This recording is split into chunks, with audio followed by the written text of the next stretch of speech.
This is crazy. Let me tell you the whole story. It all started with a simple, loud slam on my truck door.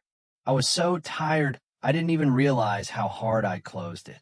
The jarring sound made the side mirror shake violently, and in that instant, I felt a strange chill run down my spine. That's when I knew something was off. Usually, coming home early is supposed to be a nice surprise, right? But not this time, because when I pulled up, instead of peace and quiet, I was met with chaos.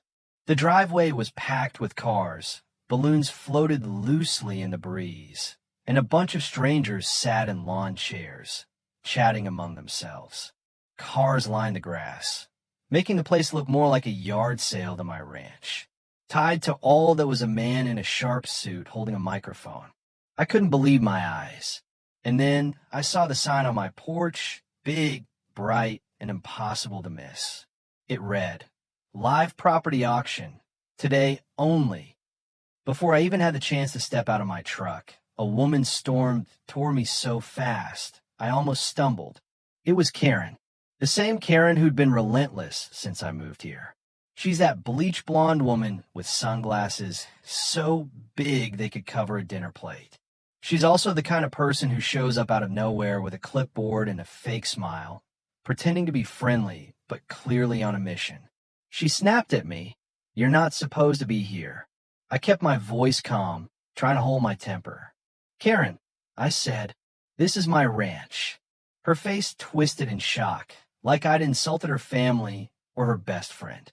"You abandoned this property," she snapped back harshly. "The HOA took over. We're auctioning it off today under Emergency Provision 9.4. I blinked. I couldn't believe what I was hearing. The problem? There was no HOA here.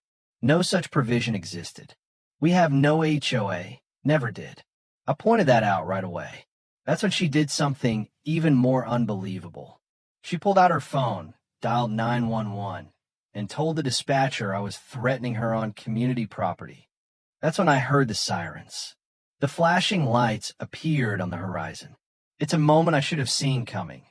Karen had been pushing me from day one, and her tactics grew more aggressive with each encounter. Looking back, I realized I should have picked up the signals early. Karen showed up with cookies and a clipboard on my first day, trying to get me to sign HOA papers I didn't need.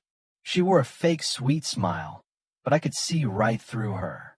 "Just sign here to acknowledge HOA rules," she said, holding a pen. I shot her down immediately. "I'm not part of any HOA," I told her plainly. Her smile faltered for just a second, but she kept pushing. She left notes on my barn about unapproved livestock density and unauthorized fencing. She even went as far as to say my shed needed aesthetic compliance before I could repaint it. It was wild. That shed was my space, my property, yet she tried to control how I painted it. I brushed her off then, thinking she'd eventually get tired. I had no idea she was cunning enough to be strategic about it. Entitled, "Yes, but Sneaky Too." When the sheriff finally arrived, I handed him every document I had, deed, land plat, zoning certificates. He reviewed everything carefully, then asked Karen if she had any legal claim. She waved her hand dismissively and said, "The community agreed to it." The sheriff looked around and then asked, "Which community?" She pointed at her lawn chair minions and confidently declared, "Us."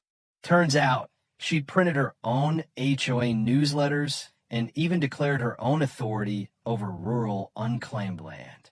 She called it jurisdiction over unclaimed parcels, a term she obviously made up. I couldn't believe what I was hearing. It was all a bluff, a lie. The sheriff made it clear that she had no real legal power. Once the deputies drove Karen and her crew off my land, I knew I had to take action. I couldn't let this happen again. The first step was installing a comprehensive surveillance system with cameras all around the property, equipped with motion alerts. I wanted to catch her if she ever tried to come back. Next, I filed a restraining order. Karen was officially banned from entering my land. No more surprises. And finally, I made a bold move, buying the abandoned plot next door at a foreclosure sale. That area of land had been sitting empty, forgotten for years. I bought it, then turned it into a wildlife sanctuary, fencing it off from everything else. Now, Karen can't even access her own mailbox without getting approval from the park rangers. People say land is the one thing they don't make more of. That's true. But what they don't tell you is this. The more land you have, the bigger the target on your back. Especially when someone like Karen starts thinking she's the sheriff, the mayor, and the judge all rolled into one person. She believes she owns the right to control everything around her. But the truth is, owning your own land beats her outlandish audacity every single time. I learned that the hard way, but I also learned that you have to stand up for what's yours. Because if you don't, someone like Karen will take full advantage, claiming they're in charge when, really, they're just overgrown bullies with a clipboard. And that's a lesson I won't forget.